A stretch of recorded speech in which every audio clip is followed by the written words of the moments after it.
সত্যি কথা বলতে হলে রায়পুরে এত বড় ঘটনা আর কখনো ঘটে নাই। এটা রায়পুরের ইতিহাসে নজির। আমরা খুবই দুঃখ প্রকাশ করছি। এমন রায়পুরের মানুষের হৃদয় রক্তক্ষরণ হচ্ছে। এরা একটা শিক্ষিত ফ্যামিলি, যারা মধ্যবিত্ত থেকে উঠে আসে, পড়ালেখা করে, তাদের এই অবস্থা, এটা সত্যি দুঃখজনক। আমরা রায়পুরবাসী হিসাবে এটা সঠিক তদন্ত চাই এবং তদন্ত করে দোষীদের দৃষ্টান্তমূলক শাস্তি হোক, আমরা এই রায়পুরবাসী এটা প্রত্যাশা করি।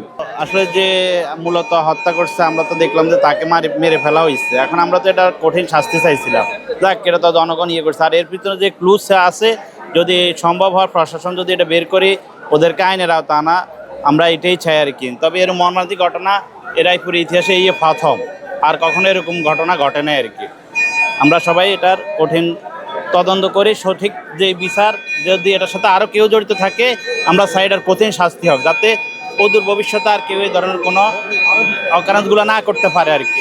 রায়পুরের গোডাউন রোডে নদীর পাড়ে একই পরিবারের মা এবং 3 কন্যা মুহূর্তের মধ্যে এক ঘাতকের আঘাতে, অস্ত্রের আঘাতে তাদের নিষ্পাপ তাজা 4টি প্রাণ ঝরে গেল।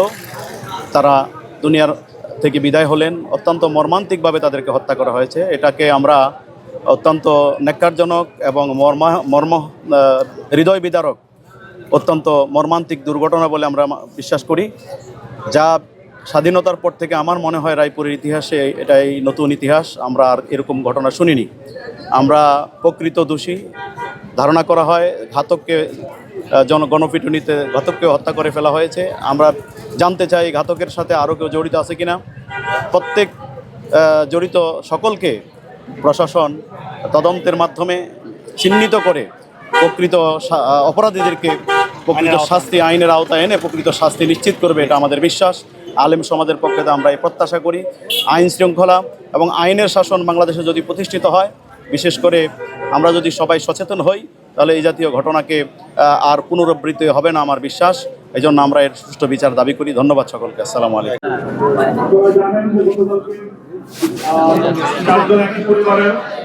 এবং আরেকটি ছেলে মারা গেছে। তো এই সংক্রান্তে আপনারা সবাই ধৈর্য ধারণ করবেন, সবাই ডিসিপ্লিন ওয়েতে থাকবেন, কারণ এখানে আমাদের আপনাদের নিরাপত্তার বিষয় জড়িত। সবার পারিবারিক এবং সামাজিকভাবে প্রত্যেকেরই ফ্যামিলির একটা নিরাপত্তার প্রয়োজন রয়েছে। তা আমরা যখন একটা ঘটনা ঘটে তখন সাথে সাথে ব্যবস্থা নেওয়ার চেষ্টা করি। আপনারা আমাদের সাথে সব বিষয়ে সার্বক্ষণিক সহযোগিতা করবেন। গতকালকে যে ঘটনা ঘটছে এটা খুবই দুঃখজনক। এই ঘটনায় আমরা কেউই আশা করি না যাতে অদূর ভবিষ্যতে এ ধরনের কোনো ঘটনা সংঘটিত না হয়। আমরা সকলেই সামাজিকভাবে সচেতন থাকব। সবার পরিবারে বা যারা এখানে ভাড়া দিচ্ছেন বা ভাড়াটিয়া আসতেছে, আগন্তুক আসতেছে, সেই বিষয়ে আপনারা ভাড়াটিয়ার দিকে নজর রাখবেন যে ভাড়াটিয়া আসলে কোনো অপকর্মের সাথে জড়িত থাকে কি না, কার সাথে মেলামেশা করে। এই বিষয়গুলা আপনারা থানার অভিভাবক হিসেবে আমার সাথে যোগাযোগ রাখতে পারেন যে আমার ভাড়াটিয়া রাখতে হবে।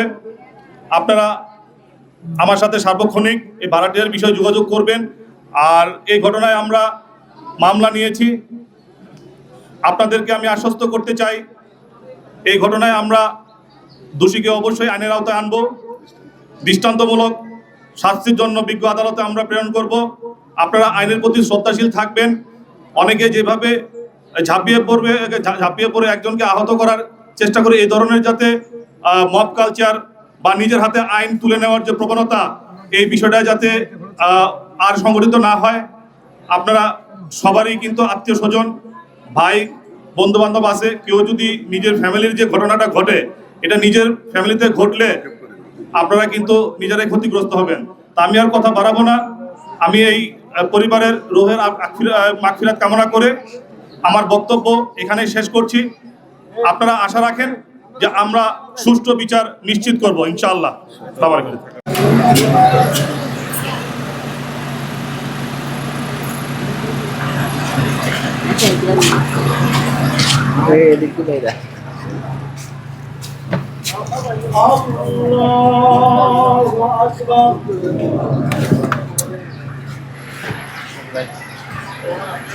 মানুষের বিবেক যদি না থাকে তাহলে এটা হয়।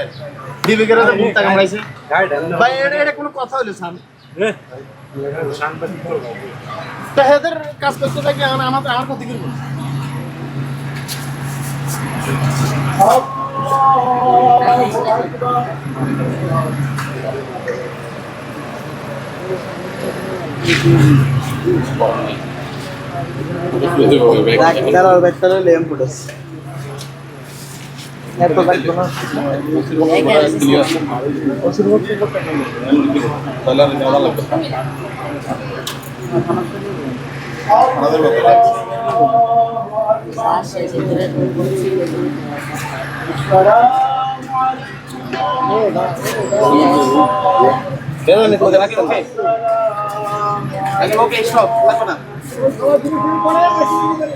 ওটা